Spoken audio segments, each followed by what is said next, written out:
Making healthy food choices and beneficial lifestyle changes is not always so easy. We have to create a plan that fits in with your life.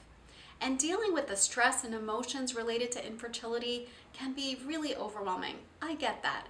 I help guide women so that they feel centered and strong. We get rid of the negativity, we get rid of the limiting beliefs and the negative emotions so that vibrancy and vitality sets in. After all, the mind and body are connected. I'm a Western doctor. In fact, I'm an emergency room physician. When I was dealing with infertility, I used Eastern and Western therapies to freeze my eggs.